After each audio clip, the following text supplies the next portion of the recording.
Bonjour, mesdames et messieurs, mes téléspectateurs, merci d'être au rendez-vous de cette émission Rencontre et Échange, décryptage de l'actualité de la semaine. Le Togo vit une période sensible de son histoire et nous sommes appelés à voter le 29 avril prochain pour un double scrutin législatif et régional. Et la campagne électorale bat son plein, bientôt la deuxième semaine, la vitesse de croisière vers ces élections. Tous les partis presque sont en liste pour ce scrutin, pas de boycott comme en 2018. L'ambiance s'annonce très gaie sur le terrain avec les partis politiques, que ce soit de l'opposition ou de la mouvance, qui sont sur le terrain. Pour parler de ce scrutin ainsi que de la situation créée par la tentative de réécriture de la nouvelle constitution, d'une nouvelle réforme, le Togo qui va migrer du régime semi-présidentiel au régime parlementaire.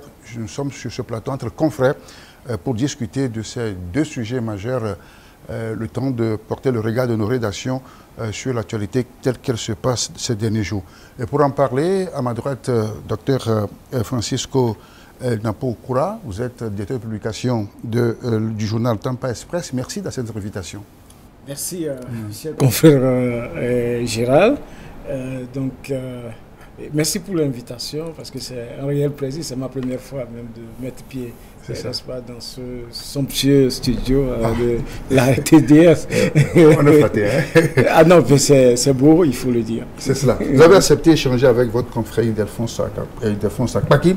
Il est directeur promoteur d'une chaîne en ligne, la Gazette du Togo. Voilà. Ildefonse, merci d'être associé à ces échanges. C'est un plaisir pour moi. C'est la première fois d'échanger avec vous et avec le confrère.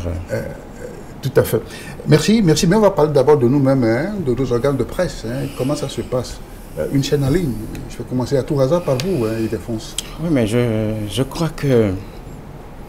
Moi, j'ai toujours dit que c'est une grâce de Dieu, hein, parce que je dirigeais une chaîne qui n'était pas moi, et qui était pour quelqu'un d'autre qui vivait à l'étranger. Quand subitement l'idée m'est venue, avec les expériences que j'ai eues antérieurement, en dirigeant pour quelqu'un, et bizarrement aujourd'hui, je me retrouve avec la Gazette du Togo, avec un nombre d'abonnés qui atteint 70 000. 71 000 oui, pratiquement. J'en ai vu, oui, pratiquement. La tâche n'est pas facile parce que il faut aller dans tous les coins et recoins. Et comment ça tombe les informations? Parce que vous publiez constamment les dernières parutions, les dernières publications. Vous savez que ce que j'ai fait en tant que directeur de publication et puis promoteur, c'est de prendre langue avec certains responsables qui ont des chaînes de radio, de télé, avec qui j'ai échangé. Et entre nous, il y a un certain nombre de partenariats qui me permettent d'avoir un certain nombre d'émissions que je mets en ligne. Et sur le terrain, moi, je ne suis pas fait pour le bureau. Je suis, moi, personnellement, sur le terrain. Quand une information tombe, je suis avec mes reporters sur le terrain. Et grâce au digital qui évolue, quand l'information tombe, il faut vérifier. Et quand vous vérifiez que ça donne l'envie d'aller vers X ou Y, il faut le faire pour être à l'abri des sanctions. Donc voilà comment nous avons évolué avec nos maigres moyens et on arrive à surmonter. C'est ça. Oui, Dr Francisco, alors chez vous, à la Tampa Express, comment ça se passe? Oui, tout comme il a dit, hein, avec nos... C'est un bimensuel, c'est ça, non? Oui, c'est un bimensuel d'information. Avec nos maigres moyens, on arrive à survivre. C'est pas évident, hein, la presse, surtout la presse écrite, encore au Togo, à l'heure où les gens ne lisent plus en tant que tel. Donc, ça ne s'achète pas. Normalement, c'est sur les annonceurs aussi qu'on pouvait compter. Mais là aussi, c'est des soucis parce que il y a des fois où on arrive à accrocher certains annonceurs, mais ils sont coincés un peu par peut-être notre ligne éditoriale qui veut être libre. Donc, on assume. L'espoir est permis parce que Il y a beaucoup de choses à l'avenir que nous allons faire. Tampa bientôt va avoir ça Web TV. Et puis d'autres choses, on a déjà implémenté un site web, c'est-à-dire qui reprend nos productions papier et puis les articles. Et donc on s'achemine vers la vente en ligne. Et donc ça va aller. C'est ça. De toute façon, la presse a beaucoup évolué au Togo, n'est-ce pas? Si. De la presse de combat qui était dans ces années 90 au lancement du procès démocratique à aujourd'hui, il y a des pas qui ont été faits. Si, il y a des pas qui ont été faits, parce qu'il y a aussi la formation qui s'est ajoutée, et puis les Togolais se battent. Les Togolais se battent dans tous les domaines, et des jeunes arrivent, bien sûr que ce n'est pas tout à fait évident, parce qu'aujourd'hui, quand vous prenez pratiquement toutes les écoles de formation, que ce soit à l'UL ou bien à l'université de Kara, même dans les privés, vous avez à peine le quart, n'est-ce pas, des étudiants qui vont vers le journalisme. Aujourd'hui, tout le monde pratiquement est dans la communication des organisations, comment vous l'appelez, la communication digitale. Voilà, maintenant que la presse papier, non, certains vont vers la radio, d'accord, parce que les étudiants nous le disent que les journalistes sont pauvres.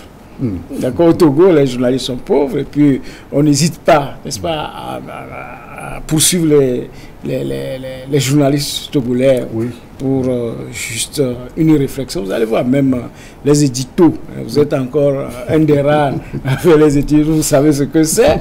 Donc l'éditorialisme, même en journalisme parlé, est en train de disparaître. En presse écrite, c'est encore grave, alors que c'est des métiers. C'est totalement des métiers, des spécialités qu'on devrait, n'est-ce pas, encourager. Et donc, avec tous ces procès contre les journalistes au Togo, il y a plus d'une dizaine qui sont poursuivis, n'est-ce pas, même Tampa Express. Et présentement, le 8 prochain va répondre encore au tribunal pour l'affaire opposant Tampa Express et le milliardaire Charles Gaffan. Et donc voilà l'atmosphère. Et puis bon, beaucoup ont peur, n'est-ce pas, d'aller vers le journalisme d'investigation. Et donc c'est la communication, c'est plutôt parfois des journalistes partisans. Et on se demande où va le métier. Voilà. C'est ça.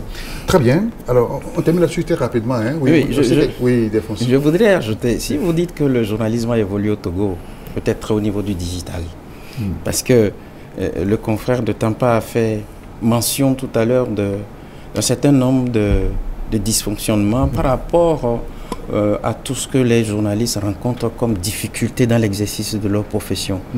Aujourd'hui, on peut relever qu'il y a un grand frère qui est en prison. Pourquoi? À cause d'un délit de presse, doit-on dire? Moi, je ne sais pas trop. Mais ce que je reconnais et que je remarque au sein de la corporation, c'est qu'il y a aussi un recul. Et on a le courage de le dire, parce que si on poursuit aujourd'hui des journalistes pour des délits de presse et on les envoie en prison, ça n'a pas été le cas il y a quelques années. Parce que dépénalisé. La presse a été dépénalisée, mais aujourd'hui, les journalistes se retrouvent en prison. Il y a quelques semaines, il y a 2 confrères qui sortaient de la prison. Et bizarrement, à la suite, il y a un grand frère qui se trouve... Alors, c'est un état de choses qu'il faut revoir carrément au niveau de la presse togolaise, parce que quoi qu'on dise, moi je l'ai dit la dernière fois par rapport au cas de M. Menem Menweze, on nous demande pourquoi la presse togolaise ne parle pas d'une seule voix. Moi j'ai dit, mais on n'a pas les mêmes visions de la chose, parce que soit dit au Togo, on qualifie certains journalistes d'être du pouvoir et de l'opposition. Et prenant les choses dans ce cas, comment pouvons-nous parler d'une seule voix? Et c'est des choses qu'il faut revoir, parce qu'ailleurs, ça ne se passe pas comme ça. C'est ça. Ok, merci. Oui, parce que en fait, le recul, ce n'est pas le recul de professionnalisme en tant que tel. C'est parce qu'il y a une volonté manifeste de museler la presse. Et il y a le musellement volontaire. Et puis, tout ce qui se fait, ça doit appauvrir les médias. Quand vous prenez l'aide de l'État à la presse, après comment on appelle les journées de Palimé, comme les états généraux de la presse de Palimé, on avait dit qu'il fallait augmenter, par exemple, l'aide de la presse à presque 900, presque 900 millions. On est encore à 150 millions. Donc, par an, une presse peut s'en sortir peut-être avec 100 000, d'autres... Est-ce que vous voyez? Maintenant, comme je le dis, l'économie des médias, c'est approximatif, il n'y a pas de marché publicitaire. Maintenant, les lois, il a parlé de dépénalisation. Aujourd'hui, avec certaines lois, par exemple, quand je prends le code de la presse, avec des restrictions, par exemple les médias en ligne, c'est maintenant qu'on est en train de revenir à ce qu'on appelle les médias sociaux. Maintenant, quand vous prenez la loi contre la cybercriminalité également, qui permet à ce qu'on prenne quelqu'un comme ça, ou d'autres lois qui créent des citoyens de seconde zone, qui disent, par exemple, quand vous prenez la loi organique de la HAC, en son article, je crois, 69, qui dit que, je crois, bon, je n'ai pas chose en tête, mais qui dit que lorsque un citoyen lambda se sent disons, diffamé, il saisit la HAC ou l'OTM. Mais lorsque c'est disons, à partir de ce qu'on appelle les barons, il peut saisir directement le tribunal pour diffamation. Est-ce que vous voyez? Ce qui n'est pas normal, ça fait les Togolais de deux zones différentes. Maintenant, quand vous prenez le cas qui oppose Tampa Express, et à M. Charles Gaffan. M. Charles Gaffan nous a d'abord assigné à la HAC. La HAC nous a infligé une suspension de 3 mois que nous avons respectée. Et au bout, c'est-à-dire à la fin des 3 mois, il saisit encore la justice. Donc vous voyez qu'il utilise les deux moyens qui sont à sa disposition. On va revenir un jour, rien que vous parler de la presse et de nous-mêmes. Non, ça c'est très intéressant parce que... Alors, ce qui nous intéresse, ce sont ces deux sujets, je l'ai dit, c'est le deux scrutins, et puis la campagne, et après la nouvelle réforme qu'on est en train d'introduire. Alors, parlons maintenant de la campagne électorale qui est en sa deuxième semaine, bientôt, on va entrer dans sa deuxième semaine. Oui, quel regard portez-vous sur l'ambiance sur le terrain, comment ça se passe? Moi, je suis actuellement à Lomé. Et depuis que ça a commencé, je ne suis pas tellement sûr qu'il y a des élections à Lomé. L'engouement que ça doit donner, ce n'est pas du tout cela. Je parle en tant que journaliste. Je sais que j'ai des reporters à l'intérieur, oui, mais ce n'est pas aussi le cas comme ça doit être. Parce que je sais que le Togo traverse une période un peu difficile politiquement parlant depuis quelques semaines. Et d'ailleurs, l'institution qui doit travailler, qui doit mettre les Togolais au parfum de ce que nous vivons dans une période électorale, ne joue pratiquement pas son rôle en tant que tel. La CELI? Non mais, est-ce que c'est en pleine campagne qu'on sort les spécimens? Est-ce qu'il y a eu de sensibilisation? Est-ce qu'il y a eu un travail de pédagogie que l'institution qui est chargée d'organiser les élections, ce qu'elle doit faire normalement, est-ce que c'est ça? On ne sait pas si les Togolais iront voter avec 2 bulletins, 3 bulletins, 5 bulletins pour 2. Ça n'a jamais été le cas au Togo. Il y a des spots publicitaires qui sont faits à cet effet et qui passent sur les médias. Je crois qu'on a franchi des étapes avant d'arriver ici. Ce que moi j'ai vécu quand j'étais encore plus jeune que ça, c'était pas ça. La CENI avait tout son pouvoir et c'est elle qui organisait tout ce qu'il fallait. Il y avait un travail de pédagogie qui était fait en amont et tout le monde était dans l'ambiance. Mais aujourd'hui, est-ce que c'est la CENI qui décide? Parce que c'est elle qui organise. Des fois, on a tendance à penser que c'est le gouvernement qui se substitue à la CENI. Tout ça là, c'est de l'impréparation. Tout ça là, c'est la précipitation. Qu'est-ce qui fait qu'on précipite les choses alors que nous traversons une période extrêmement sensible de la vie de notre nation? Je ne sais pas si, effectivement, il y a des élections, il y a une campagne électorale qui se fait, parce que ça fait quelques semaines que j'ai goûté à cela dans un autre pays, l'engouement. Quand vous rentrez, vous savez qu'il y a élection. Vous savez qu'il y a élection. Mais au Togo, là, soyons sincères et disons que ce n'est pas ça. Toi, habituellement, docteur, ça commence toujours comme ça, et puis en deuxième semaine, ça prend de l'ampleur, ou bien? Oui, mais sauf que cette fois-ci, il a dit, on dirait qu'il y a une précipitation, il y a beaucoup de manquements qu'on doit reprocher à à la CENI parce que la communication n'a pas été suffisante. Et maintenant, vous voyez, quand vous voyez le temps, je ne sais pas dans quel pays, nous sommes un pays, on nous dit que nous sommes à 75% agricole, d'accord, et que c'est en début de saison pluvieuse, puisque tout le monde sait que les premières pluies, c'est à partir de mi-mars, et c'est maintenant que les paysans sont en plein pot dans l'agriculture. Donc c'est en ce moment qu'on lance une campagne électorale. Donc il y a non seulement le fait que les gens n'ont pas leur tête, n'est-ce pas, que ce soit dans les campagnes à ces élections, mais aussi les intempéries également vont jouer en défaveur. Et j'étais, vendredi dernier, moi j'étais à Takpamé, donc j'ai commencé par observer la campagne au niveau de Takpamé. Ça a démarré avec quelques caravanes, et surtout avec les gens qui ont le beurre et l'argent du beurre. Donc, et les autres, les indépendants, les petits partis, disent qu'ils font le porte-à-porte. Moi, je suis rentré dimanche. J'ai comme observé aussi à Lomé comment les choses se passent. Ce n'est pas autant d'engouement que ça. C'est ce qui dit que tout ce qu'on dit que les préoccupations des Togolais sont ailleurs, c'est une réalité. Et il y a dans la tête de plusieurs personnes que ce jeu est pipé. Et sinon, elle jouait d'avance. Donc, et puis, vous-même, vous voyez comment est-ce que, lorsque on a fait ici le recensement électoral, comment on a mis, on a laissé beaucoup de Togolais sur les carreaux qui n'ont pas été enrôlés. Encore, vous voulez qu'ils s'associent à ça?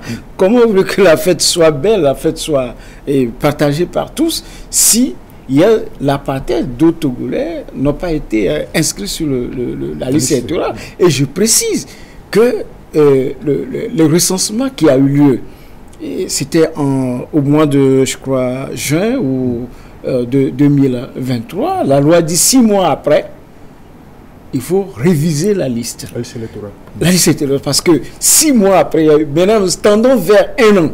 Ça veut dire que tous les Togolais, non seulement les gens qui n'avaient pas été enrôlés, tous on a suivi le processus, qui n'ont pas été enrôlés, en plus, ceux qui ont eu la majorité dans les 8 mois, également donc, sont sur le carreau. L'âge de voter, n'est-ce pas? L'âge de voter. Donc, ce qui veut dire qu'il y a beaucoup de Togolais qui sont sur le carreau. Donc, c'est une élection partielle, en quelque sorte, qu'on est en train de faire, donc, avec une partie des Togolais. Oui, ça fait quelques 4 millions d'électeurs de Togolais. Hein. Moi, je me dis oui, mais moi, je me dis que quand vous faites l'exercice de ce dont vous venez de parler, faites un petit recul.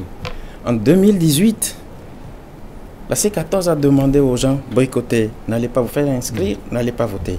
Alors le taux, vous avez vu après les élections, ou bien tout juste quand elles prenaient fin, le taux de participation était la plus faible. Hein? Mais quand on a demandé aux gens d'aller se faire inscrire, vous avez vu, vous l'avez dit tout à l'heure, vous avez vu. Moi je dis aux gens, je m'amuse à dire aux gens, les décideurs togolais et les autorités compétentes électorales savent les vrais résultats de nos élections. Et si aujourd'hui on nous dit que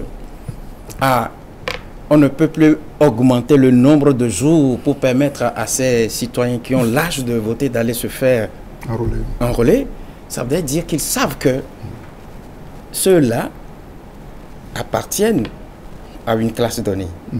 Et ayant les vrais résultats de nos élections, moi je ne suis pas surpris quand on nous dit, et là je vais un tout petit peu extrapoler, quand on nous dit que le pouvoir ne sera plus donné au peuple pour que le peuple élise son président.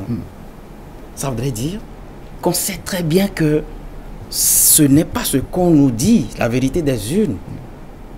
Alors, pour contrecarrer tout cela, qu'est-ce qu'il faut faire? Il faut mettre les choses en place. Les choses en place, c'est que tout le monde sait très bien que si ça se passe dans les normes, tout va basculer.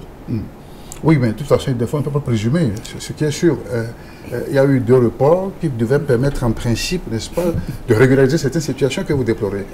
Monsieur Wilson, j'ai fait une petite analyse sur la situation politique du Togo depuis un moment. Et je me demande, lorsque j'ai appris qu'il y aura une révision de la loi fondamentale togolaise, et quand vous prenez l'exposé des motifs, c'est dit projet de révision, projet de loi de révision de la Constitution. À un animateur, j'ai demandé si ceci est un projet de révision ou bien de changement de la Constitution. Ça frise l'anarque politique parce que vous êtes membre d'une commission des lois. Et quand vous jouez avec les expressions, je dis que ça choque. Ça choque parce que vous me parlez de révision et vous changez toute la Constitution. On en reparlera tout à l'heure. Oui. Non, justement pour la base électorale, vous savez, Tampa Express dans son numéro 41 a fait un travail vraiment intéressant sur le fichier électoral. Vous imaginez? Et le fichier électoral qui a été jugé suffisamment fiable par l'OIF nous dit qu'on a 51,5%, je crois, inscrits. 51,93%. Dans un pays où on dit 48,5% ont moins de 18 ans. Je sais pas si vous voyez. On dit 48,5% ont moins de 18 ans. Et on dit la population qui va voter à 51,93%. C'est pas normal. Est-ce que vous voyez? Quelques matchs d'erreur. Hein? Mais il y a beaucoup d'erreurs. Et donc, quand vous voyez, hein, nous voyons que même la base disponible, c'est-à-dire que 51,5% qui est disponible, qui peut être recensé, c'est 51,5% comporte les hors-la-loi. D'accord? Comment vous l'appelez? Et les gens qui n'ont pas l'âge de voter. Et en plus, on vous dit qu'il y a beaucoup de Togolais qui sont sur les carreaux. Donc, on ne peut pas avoir 51,93% des 8 millions de Togolais. C'est impossible. Donc, c'est une base fausse. Donc, sur cette base, s'ils veulent refaire une révision électorale pour inscrire encore de nouveau, on risque d'aller à 53 ou 54%, ce qui n'est pas vérifiable sur toute la chaîne, puisque nous sommes allés même jusqu'à prendre le Bénin, la Côte d'Ivoire, le Burkina et autres, pour constater qu'on n'a jamais franchi le cap de 42% pour la population en âge de voter sur choses. Voilà, des incohérences que malheureusement l'Union européenne également nous aide à certifier. Alors, au-delà, je sais pas, les principaux thèmes de cette campagne, quoi qu'on dise, les gens sont en campagne. Il y a les affiches publicitaires, il y a les partis politiques, il y a les candidats qui prennent d'assaut nos localités. J'ai écouté certains acteurs politiques dire qu'on leur a reproché le fait qu'en 2018, ils étaient absents de la compétition, ce qui a permis aujourd'hui à l'Assemblée nationale, excusez-moi d'utiliser cette expression, de foutre le bordel. Excusez-moi de le dire ainsi. Et donc, pris comme tel, les gens sont lancés dans la campagne, mal an, bon an. Et qu'est-ce que ça donne aujourd'hui? Je ne sais pas trop. Parce que, comme je viens de le dire, moi je suis resté à Lomé, je vois, il n'y a pas d'engouement. Je sais que j'ai 2-3 reporters à l'intérieur, mais ce qu'on me dit par rapport à ça, ça ne donne pas. Parce que le Togolais, quoi qu'on dise aujourd'hui, n'a pas le cœur pour les élections. Est-ce que ça veut dire qu'ils sont fatigués de la chose politique? Ce n'est pas qu'ils sont fatigués, mais c'est la manière dont les choses se font. Parce que si les gens n'ont pas des idées noires derrière la tête, tout doit se faire dans les normes. Je dis, il y a l'impréparation et puis une précipitation. Qu'est-ce qui urge aujourd'hui pour qu'on ne s'asseye pas avec, ou bien qu'on n'arrive pas à constituer une constituante pour donner au moins des chances, parler avec les acteurs politiques de la société civile, les acteurs politiques s'asseoir, et puis définir un certain nombre de bases, repartir sur ces bases-là. Certains m'avaient proposé même qu'on reporte carrément sur l'année prochaine. Oui, mais moi je demande qu'est-ce qu'il urge comme ça pour qu'on n'arrive pas à préparer les élections pour donner, parce que, vous savez... Il y a les délais légaux constitutionnels en réalité. Je précise. Oui, mais quand vous me parlez de derniers légaux, moi ça me fait sourire, parce que quand moi j'ai jeté un coup d'œil sur l'article 52 de la Constitution du Togo qui demande à ce que 30 jours avant le délai des députés que les élections se fassent. Mais pourquoi les élections n'ont pas eu? C'est pas une première. Hein. Non, mais, oui, mais ce n'est pas parce que nous devons partir sur des bases anormales pour continuer à faire des gaffes. Je demande, si les députés se disent des gens qui ont reçu mandat d'un peuple, le bon sens voudrait que si vous tirez la légitimité de ce peuple-là, de dire au peuple, mais on a eu un problème. Est-ce que vous savez les raisons qui militent en faveur de ce qu'on n'a pas pu organiser les élections constitutionnellement parlant? Non, on n'en parle pas. Mais le pire, c'est que ceux qui sont en fin de mandat, qui constitutionnellement parlant ne sont plus en fonction, ce sont eux qui font la loi aujourd'hui. Mais c'est en cela qu'on dit que le Togo est un État atypique. C'est cela. Mais ça blesse des fois. Alors, pour vous, vous pensez qu'on pouvait encore reporter ou bien le faire dans le temps, dans le délai réglementaire? Vous savez, nous sommes des gens qui ont toujours proposé, ça fait des années, que nous proposons qu'on puisse regrouper les élections pour en faire des élections générales. Et même depuis que les choses ont commencé, nous avons dit, autant renvoyer ces élections vers 2025 et que ça soit des élections présidentielles et que on puisse avoir véritablement une bonne élection avec, bien sûr, disons, une synergie des moyens et économiser. D'accord? Nous, notre économie, ce n'est pas dire qu'on ne va plus aux élections présidentielles, mais qu'on puisse vraiment regrouper, tout coupler. Voilà. Donc, il y a ça déjà que les gens ont faussé, ils avancent pour ce que nous ne savons pas et encore. Dans le fait de couper les deux élections, ce n'est pas mauvais en soi. Hein? Qu'il y a les législatives régionales en même temps, c'est pas mauvais. Non, c'est pas mauvais. On le fait partout. Ce n'est pas les Togolais qui sont les non, on le fait partout. Il y a des populations qui sont moins analphabètes en termes de connaissances que le Togo. À condition qu'il faut former les lecteurs, parce que vous l'avez dit jusque-là. La pédagogie. Oui. Justement, c'est l'affolement que nous déplorons. Voilà, donc... Moi, j'ai vu qu'il va y avoir 2 bulletins, hein, on en a montré. Il y a un pour les législatives et un pour les régionales. C'est dans notre imagination. Mais est-ce que les électeurs seront accompagnés dans les urnes, dans les isoloirs, oui. Mais et ceux qui sont analphabètes, comment arriverons-nous à leur dire... Parce que c'est le bulletin pour les régionales, ça c'est le bulletin pour les législatives. Je sais qu'en amont, normalement, quand il y a ces genres de joutes électorales, les spécimens sortent avant l'ouverture de la campagne pour permettre aux acteurs politiques, lorsqu'ils seront sur le terrain, de faire la pédagogie. Mais là, les choses ont commencé avant que les spécimens ne soient lancés. Et c'est dans cette période-là que les députés sortants vont se regrouper encore pour... Mais qu'est-ce qui se passe? Vous avez parlé des discours de campagne. Visiblement, il n'y a pas de discours de campagne. Les gens, si nous sommes unis, nous devenons forts. Je ne sais pas si ça, c'est un programme de société. Maintenant, de l'autre côté, ce que moi, j'ai encore trouvé quand j'étais à Takpamé, mais il y a des candidats qui passent l'information que vous voyez, ceux-là qui viennent se présenter aujourd'hui, de les élire, que c'est eux qui sont en train de détruire le Togo avec une nouvelle constitution. Donnez-nous la voie d'aller barrer ça.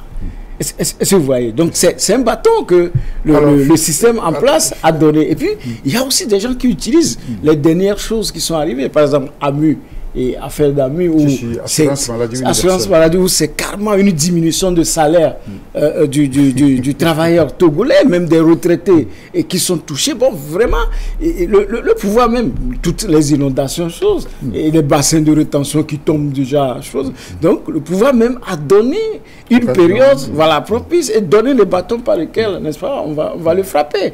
Mais, comme on l'a dit, vous prenez un découpage électoral qui est abracadabresque, donc qui ne répond pas. Avec une partie du Togo, on vous dit qu'il y a état d'urgence. Voilà, et puis les élections, ce n'est pas les 15 jours de campagne. Les élections, ça se prépare depuis. Mais vous voyez que des gens ont été empêchés pendant des mois, même la société civile, de faire des réunions, d'avoir accès à des zones. Donc, on n'est pas en train de faire une élection. Quand nous prenons ce que d'autres sont ambassés, qui ne sont pas sur les listes électorales, donc même qui n'ont pas eu le droit même d'être candidat. Parce qu'à partir du moment où vous n'êtes pas inscrit sur la liste électorale, vous ne pouvez pas être candidat. Alors que ce n'est pas de leur volonté qu'ils n'ont pas été, parce que le recensement a commencé dans la première zone avec des difficultés, manque de matériel et subitement c'est en montant dans le pays qu'on retrouve, disons, une certaine ferveur de choses et que les gens ont été inscrits jusqu'au même aux enfants. Donc en tant que la CENI même a dit avoir à dire. Donc quand vous voyez toutes ces anomalies, c'est que comme il a dit, les gens ont préparé leurs élections, seuls eux maîtrisent les contours des résultats qui seront donnés. C'est ça. Rencontre les nouveau numéro, nous parlons de deux sujets majeurs, la campagne électorale pour les législatives régionales du 29 avril prochain et la nouvelle réforme constitutionnelle en cours de téléchargement. Je reçois deux confrères pour en débattre. Dr Napou Oura, directeur de publication de Tampa Espèce, et Ildefonse Akwaki de Gazette du Togo. Parlons justement de ce sujet qui divise et qui déchire, la nouvelle réforme électorale.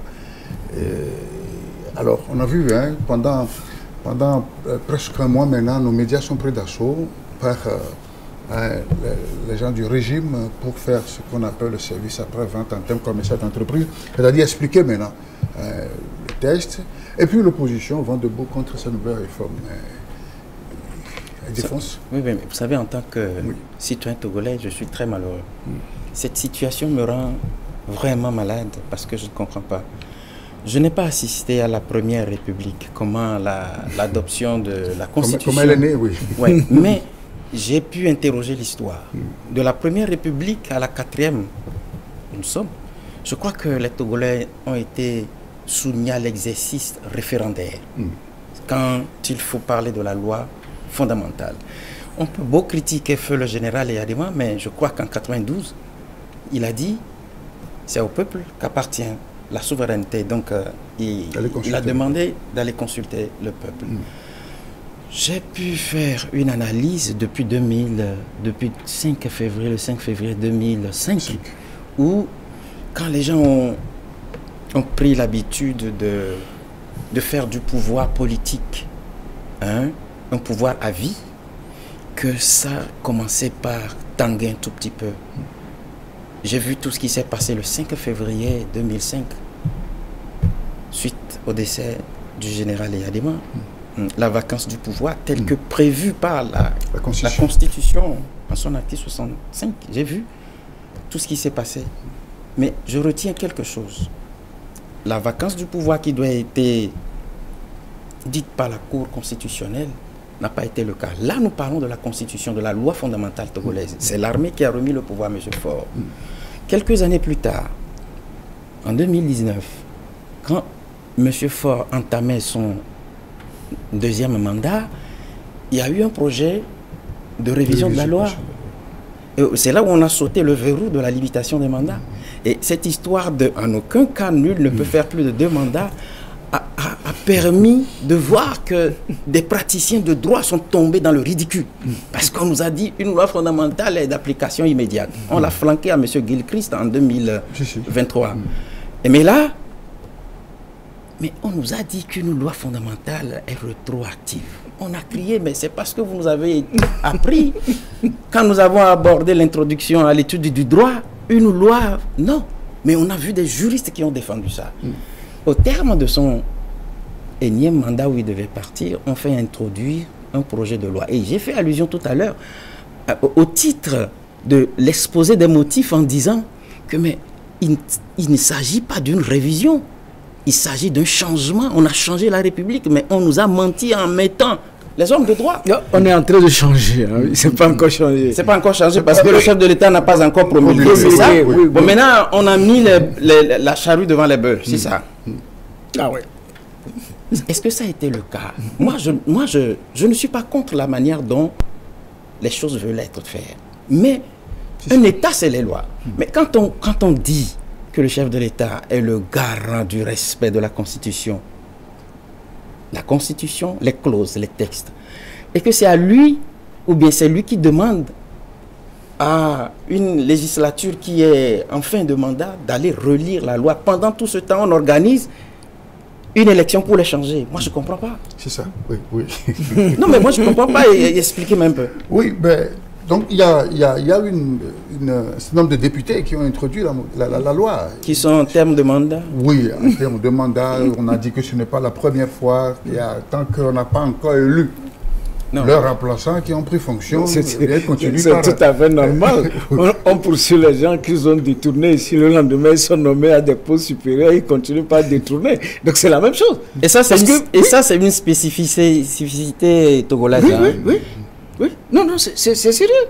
Vous avez quelqu'un que tout le monde, que même la presse crie, voilà, les casseroles de la personne, demain c'est la personne qui est nommée à un poste supérieur. Donc c'est ce qu'on est en train de nous dire, parce qu'il y a eu des vols il y a quelques années, et que les voleurs n'ont pas été arrêtés. On dit, bon, ils n'ont qu'à continuer de voler. Et on applaudit. Non, quand on se donne la loi, il faut les respecter. Parce que ce qui est en train de se passer, les gens, comme on le dit, les juristes sont là pour interpréter ce qu'ils sont en train de faire. Mais d'université constitutionnaliste. Hein. Oui, mais qui ne colle pas. Qui ne colle pratiquement pas. Et l'opinion est là. Quand vous sillonnez l'opinion, ce n'est pas la préoccupation des Togolais. On a appris que les députés sont encore rappelés pour une rélecture qui avait été demandée, que le chef de l'État avait demandé. Nous avions dit, quand le chef de l'État avait retourné le test, qu'il vaut mieux que ça reste là. Parce que ce que je vais vous dire, que nous trouvons un peu absurde, pas seulement pour le fait que c'est les députés sortants qui sont en train de voter cette loi. Mais je dis, si par exemple, d'ici lundi, les députés arrivaient à revoter cette loi, bien sûr, beaucoup sont partis en campagne. Bon, peut-être ils vont voter par procuration. Non, mais puisque c'est ce qui, semble-t-il, avait été fait. C'est légal, la procuration. Ok, il faut que la population soit authentifiée aussi. Bon, bref, si ils arrivaient d'ici lundi à le faire et que le chef de l'État promulgue avant le 29, je dis, Faure Gnassingbé, en tant que président de la République, devient quoi? Est-ce qu'il est Premier ministre ou bien président du Conseil, ou est-ce qu'il est président de la République? Donc, dans ce cas de figure, il est demain toujours président. Ne faites pas comme les gens de droit, parce que... non, ne faites pas comme les professeurs de droit. Regarde, aujourd'hui, il est président de la République, élu au suffrage universel. Et son mandat court jusqu'en 2025. En 2025. On vote une nouvelle constitution qu'il promulgue. Oui. Il devient quoi alors? Il devient quoi? Est-ce qu'il est toujours président de la République jusqu'en 2025, ou bien il cesse, il devient président du Conseil ou président de la République? Je rappelle que ce que nous avions entendu dans cette constitution de la 5e République est que, après les élections législatives et régionales, on doit nommer quoi? Les sénateurs. Les sénateurs des gens qui sortiront de l'élection régionale. Et qui va les nommer? Celui qui va les nommer, c'est le chef de l'État. Non, celui qui nomme le président du Conseil, c'est qui? Et celui qui nomme les sénateurs, c'est le président du Conseil qui nomme une partie regroupée qui vont nommer le président de la République. Est-ce qu'il a qualité en ce moment pour devenir président du Conseil automatiquement et nommer celui qui va, ceux qui vont élire le président de la République? Et en retour, c'est le président de la République élu par les chambres sénateurs russes qui maintenant nomme le président de la République. Est-ce qu'il est sûr que lui là va le nommer? Je ne sais pas si vous voyez. Ça, il se pose des problèmes parce que on dit bien que notre constitution de la 4e République n'a pas prévu le changement de constitution. Elle a prévu la révision. Et la révision, ce n'est pas le changement. Le changement ne se perd qu'en cas de trouble. Par exemple, quelqu'un qui fait par exemple un coup d'État, il remet à plat l'ancienne constitution et on met en place une nouvelle constitution qui va élire, qui va procéder à la désignation des dirigeants. Une transition. Or, nous ne sommes pas en période de transition. Qui va transformer aujourd'hui le pouvoir de Faure, qui est là jusqu'en 2025, un conseil de transition. Parce que dans sa qualité actuelle, on ne sait pas comment, par quelle alchimie, il va devenir soit président du conseil pour composer le Sénat, pour que le Sénat maintenant élise le président de la République, et ce président de la République de la 5e République va nommer le président du conseil. Est-ce que même c'est raisonnable s'il devenait président du conseil? Oui. Non, mais tout cela, on ne connaît pas encore l'issue. La preuve, on ne connaît pas le test. On ne connaît pas le test de la 5e République. Pour, n'est-ce pas, anticiper, voir qu'est-ce qui est en train de se passer. Mais moi, la grande question, c'est quoi l'urgence de l'organisation de... Ah ben justement. Vous y tenez cela. Hein? Non, mais c'est quoi l'urgence? Vous venez de presser. Non, mais c'est quoi l'urgence? Si tant est qu'on veut bien faire les choses. Parce que tel que... oui, monsieur, le schéma qu'il a décrit... Moi, je ne l'ai jamais pensé. Je ne l'ai jamais pensé. Et c'est l'occasion de dire à nos intellectuels, surtout ces juristes qui défendent ça là, d'arrêter. Vous savez, j'ai gardé 2 images sombres dans ma tête. Que lorsque cette affaire-là a commencé, je n'hésite pas d'en parler. J'ai suivi 2 procès au Togo. Et ce sont ces 2 procès-là qui ont fait que je n'assistais plus au procès au Togo. Le procès à Boïbo. Et dans le collège de son conseil, il y avait un jeune avocat qui le défendait. C'était le juge Pétchelibia qui était le président de séance. Et quand il a plaidé à un moment donné, le juge disait « versez tout au fond.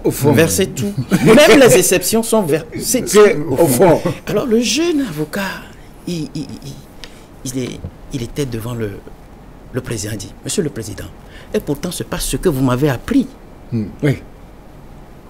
Ça m'a fait chaud au cœur.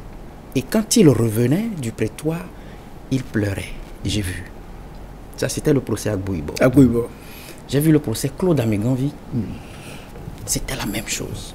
Et quand ça a commencé, et j'ai vu même défiler sur ce plateau des juristes qui défendaient ça, j'ai dit vraiment, si le Togo va mal, c'est à cause des intellectuels.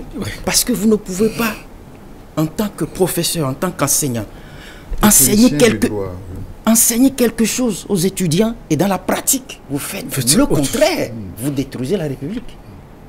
Monsieur Wilson, notre République est en danger à cause des intellectuels. Il faut avoir le courage de le dire.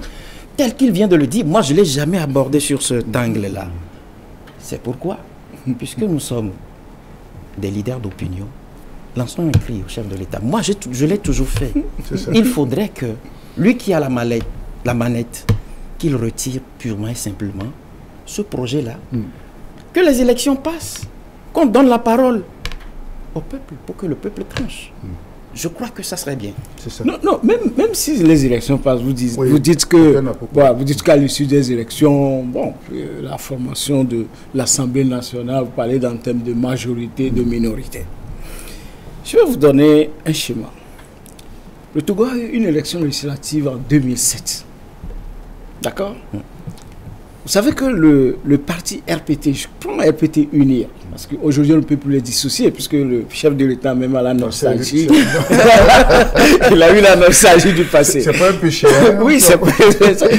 C'est pourquoi au moment où il était en train de dissoudre le RPT, on disait non, laissez créer des courants au sein du RPT. C'était ça même l'objet des rénovateurs d'Aoukou Pérépé à son âme, mais Agboyom également à leur âme. Donc, au sortir des élections législatives de 2007, je crois que l'Assemblée était déjà à 91 députés. Il y avait 50 députés RPT, 27 députés UFC et 4 députés CAR. 2007 ou 94 1994, puisque c'était le CAR et l'UTD qui avait... Non, c'est pas 94, 2007. Ah bon? 2007 aussi. Oui, 2007, l'UFC. Ah oui. Et je vous dis, sur les 50 députés RPT, il y avait les pro-Pacha qui étaient 30. Faure président, donc il a 20. d'accord, Bacha a 30, qui pouvait, avec des votes de défiance à l'Assemblée, défier son frère. Si vous vous souvenez, lorsqu'il fallait, je dis, lorsqu'il fallait voter le règlement intérieur de l'Assemblée nationale avait tapé, à base de faux, je le regarde encore, paix à son âme, avait validé le vote au bulletin secret. Lorsqu'on a demandé une suspension de séance, ils sont revenus et ils disent vote à la main levée. Parce que le vote au bulletin secret ne garantissait pas la majorité à Fort Gnassingbé. C'est ça. Chemin faisant, nous voyons tout ce qui est autour du parti, et les dissidences, et les familles qui s'éclatent. Il ne faut pas le voiler. On l'a souvent voilé, mais c'est faux. Vous voyez même les élections qui sont en train de se passer. Il y a des partis, des dissidents du RPT, sinon de unir, hein, dans beaucoup de contrées, mais qui ont la majorité, qui visiblement sont des gens de terrain qui travaillaient depuis des années.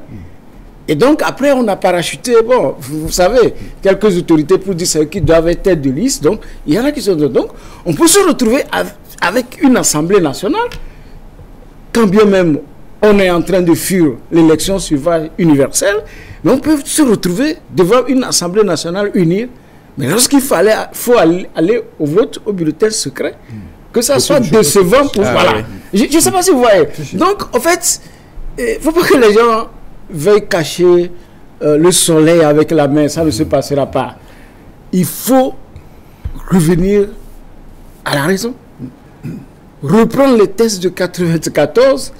Si vous voulez enlever l'imitation de mandat, négocier avec vos opposants, s'ils acceptent, mais changer de régime, ça va porter un coup dur au Togo parce que nous allons rentrer en crise. Quand je dis nous allons rentrer dans les crises, tous les tests de la République, il faut les revoir.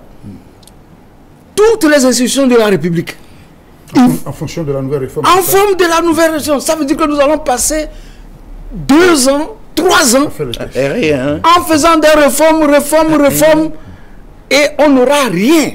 On n'aura rien comme moyen, même comme la tête là, posée pour faire le développement du pays, pour travailler pour les citoyens. Donc on demeurera toujours dans les crises politiques parce que depuis 2005, on n'a jamais eu un temps pour le développement. Je demandais à quelqu'un la dernière fois, est-ce que vous connaissez le code de la santé du Togo? Mais combien de fois la constitution n'a pas été révisée? Révisée. Combien de fois le code de la presse et de la communication, la loi organique de la HAC, et quoi, code électoral. Mais le code de la santé, le code de l'éducation, c'est où? On n'a rien. Mais revenons à la chaîne, laissons la politique. Revenons à le Togo a besoin de décoller, d'avoir des programmes. On nous a parlé de PND qui est passé avec tous ces concepts SCAP, jusqu'au moment où même on est à la feuille de route. Peut-être aussitôt après les résolutions, on va prendre la feuille de l'autoroute. C'est ahurissant. Quand on est là, on voit, des fois, vous prenez toute une, vous ne dormez pas. Ça. Vous n'avez rien à y gagner, vous êtes là à réfléchir. Où est-ce que les gens là nous amènent? Comment ils pensent? Et puis moi, ce que je dis,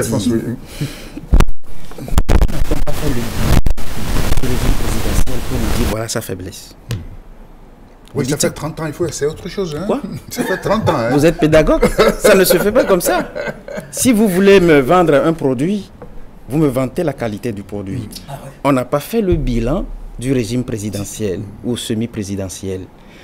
Vous n'êtes pas arrivé en amont à nous dire nous changeons de régime parce que ce régime-là, voilà ses faiblesses.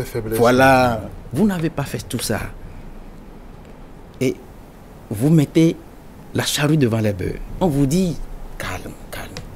Mais vous ne voulez pas le faire. Ce que moi je ne comprends pas encore, c'est que je ne vois pas ce qui presse, je ne vois pas ce qui pousse. Tout le monde dit, même les évêques ont parlé. Mais ça n'a rien donné. Je me demande, tel que vous venez de le dire, est-ce qu'ils ont pensé à tout cela? Ce scénario, oui. Avant? Sûrement. Oui. Et ça va donner quoi? Non, mais ça va donner quoi? Ça va donner une république hors la loi? Non, pas forcément. Parce oui, mais puisque, vous savez ce que moi j'ai retenu depuis 2005 jusqu'à aujourd'hui, les faiseurs de loi, nos législateurs sont les premiers à violer la loi. C'est ça. Parce que déjà en 2005, tout le scénario de cette nuit-là, où l'article 144 alinéa 2 demandait à ce que pendant la vacance du pouvoir, qu'on ne touche pas à la Constitution, on l'a fait. On a fait de quelqu'un qui n'est pas député, on a ramené à l'Assemblée, on a fait ça. Je préfère à l'anarchie, la paix à l'anarchie, avait dit quelqu'un. Oui, mais vous voyez, aujourd'hui, c'est encore les députés qui sont à la base de ce qui se passe. Qu'est-ce qui se passe? Alors, très rapidement, il y a eu cette mission de la CEDEAO qui avait deux missions. Le 15 avril, la CEDEAO est venue en mission d'exploration, je ne sais pas, il y avait un thème qui a été imploré. Et puis après, on a changé le titre de la mission. Alors, que peut faire la CEDEAO dans cette situation? Non, vous savez que dans la tête du citoyen togolais, la CEDEAO est toujours en affaire. Heureusement que cette fois-ci, ils n'ont pas envoyé des gens qu'on connaissait pour crier déjà dessus. Mais bon, voilà, chacun crée son business dans son coin. Et ils sont arrivés, les choses sont là. Soit ce qui est en train de se passer, c'est un plan d'envergure que, bon, comme le laboratoire, c'est souvent le Togo. Donc l'expérimentation est en marche, donc ils sont venus comme au Togo, les populations sont calmes. Donc ils ont venu, ils ont constaté, ils retourneront avec peut-être les poches pleines. C'est ça. Qu'est-ce qu'ils ont... La délégation a rencontré les parties prenantes, il a rencontré une partie de l'opposition aussi. Oui, mais c'est pas question de rencontrer. Ils sont venus plusieurs fois ici, même en 2017, quand tous ils sont venus, c'est eux plutôt qui ont calmé ou bien qui ont tendu les pièges à l'opposition qui est tombée là-dedans, les pieds liés. Donc, aujourd'hui, cette CEDEAO n'a plus rien pour les peuples. C'est la CEDEAO des syndicats de chefs de l'État. Donc, ils sont en mission pour dire, bon, ok, ça va, et comme on le dit, ces voyages, c'est pas des voyages gratuits. Oui, gratuit. Donc, c'est de l'argent qu'on doit prendre peut-être pour renforcer le plateau technique de l'hôpital de Bassa. Les gens vont partir avec. Non, c'est ce que nous pouvons le payer comme ça. Parce que quand vous prenez toute cette construction, vous allez voir tout derrière. Tout ce qu'on va dépenser pour tout ça et qui peut-être ne donnera rien. Parce qu'il y a beaucoup de couacs dans la chose. Et donc, c'est décevant que nous passions le temps à penser à nous et non à penser au pays. Ils défoncent la CEDEAO dans nos murs. Vous savez que moi, j'ai une autre idée de la CEDEAO, surtout que quand les coups d'État militaires ont repris de plus belle, surtout dans la sous-région, j'ai une autre image de la CEDEAO. Parce que il y a un ancien président qui disait que si vous évitez les coups d'État militaires, alors faites tout pour qu'il n'y ait pas de coup d'État constitutionnel. Ça, c'est le Libérien qui l'a dit quand il y a eu le coup d'État militaire au Niger. Il a dit, mais c'est la conséquence de ce que la CEDEAO ne se prononce pas quand il y a coup d'État constitutionnel. Parce que ce sont ces coups d'État-là qui balisent la voie à certains potentats de capter le pouvoir et de dire on ne relâche pas. Donc aujourd'hui, même la CEDEAO, elle est faible. Sa faiblesse, c'est la sortie de ces trois États-là. Oui, les pays de la West. J'ai eu entendre, je ne sais pas si c'est vrai, que le premier envoyé de la CEDEAO est malien. Et j'ai posé la question de savoir si le Mali adhère encore à la CEDEAO.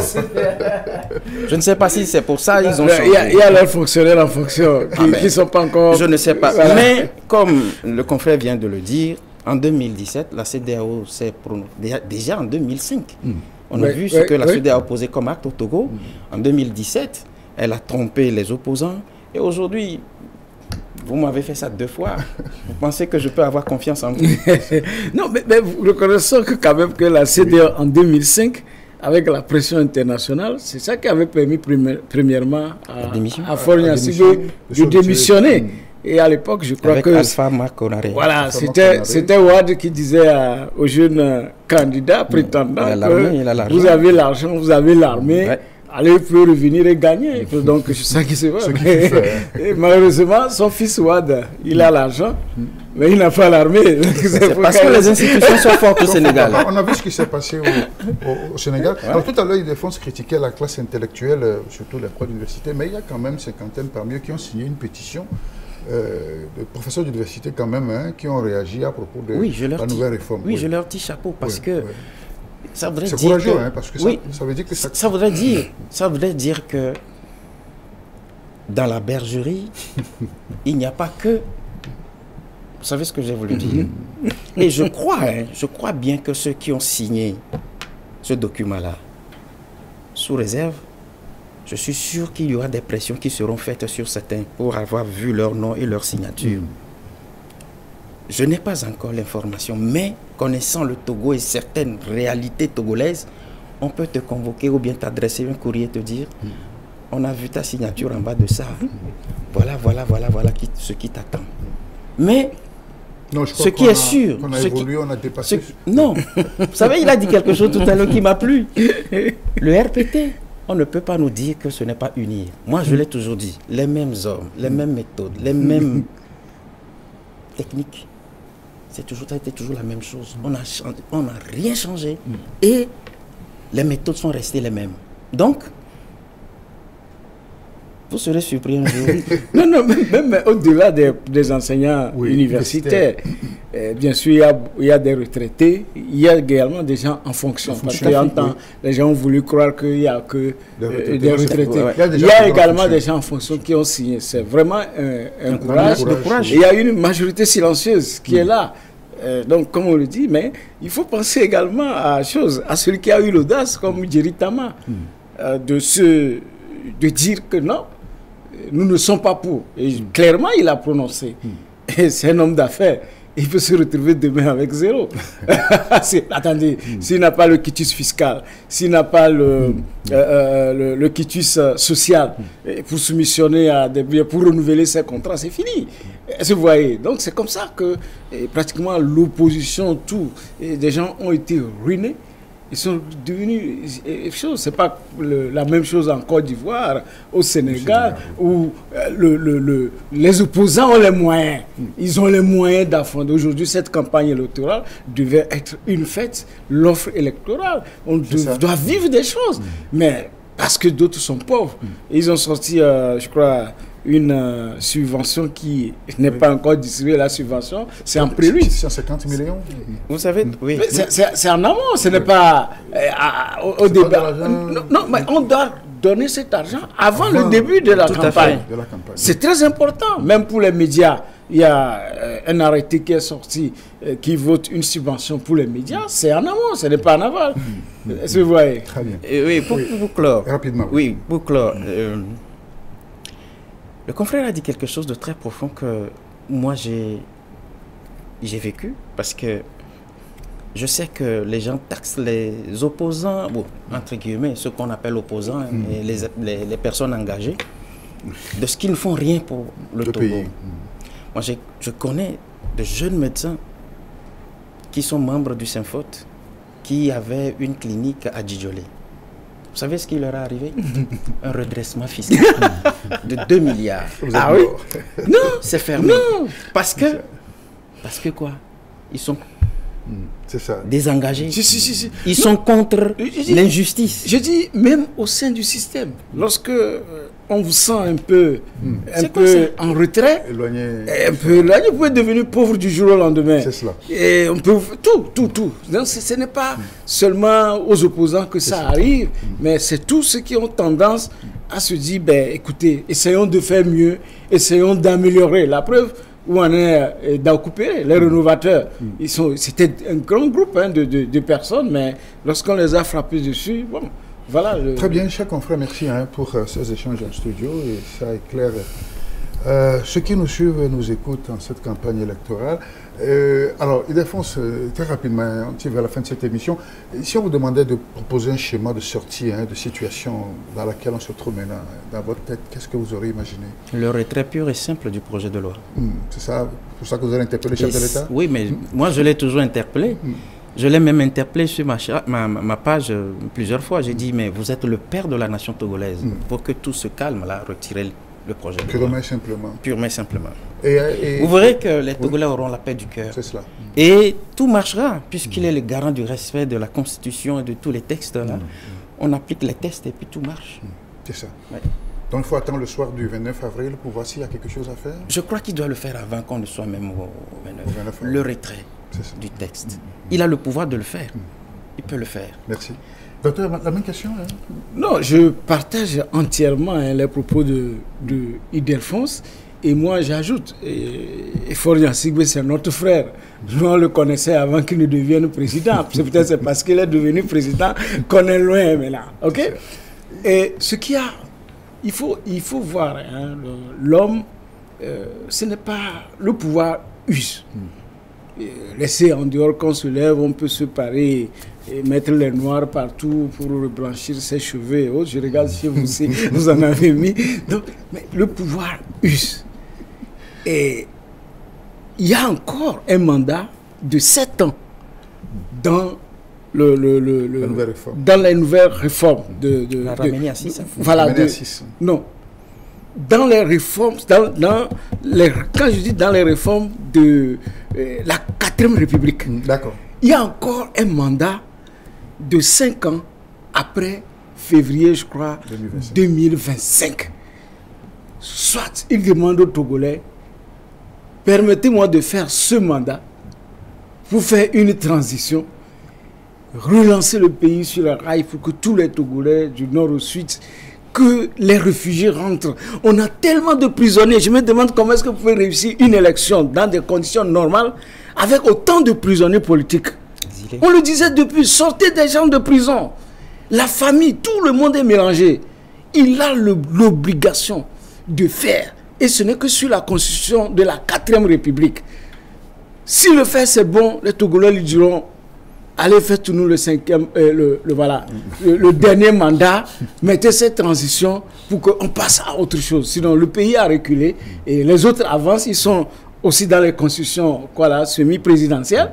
Et ce n'est pas ça qui empêche le Bénin de construire, ce n'est pas ça qui empêche la Côte d'Ivoire, le Sénégal. Et donc, le Togo aussi a des hommes pour ça. Et il est le garant. Merci à vous, merci Ildefonse. Je rappelle que vous êtes le promoteur, le directeur du journal en ligne La Gaz du Togo. Merci à vous, docteur Napo Koura, DP de la Tempête Express. C'est un réel plaisir. Et voilà. Ce fut un plaisir. Et nous avons partagé ici nos points de vue, qui n'engagent que nous. Ce n'est juste que des points de vue que nous avons partagés avec nos téléspectateurs dans le souci de construire le Togo, de l'améliorer. Togo de demain, c'est un pays qui appartient à nous tous. Nous souhaitons bonne chance à tous les partis en lice pour ces élections législatives et régionales, et surtout que le meilleur gagne et que les résultats qui seront sortis soient effectivement ceux sortis des urnes. C'est la fin de ce numéro de Rencontre Échange. Vous retrouvez la semaine prochaine pour d'autres réflexions. Revoyez à très bientôt. Docteur? Merci Ildefonse. Merci beaucoup. Merci. Ah ben c'est bien.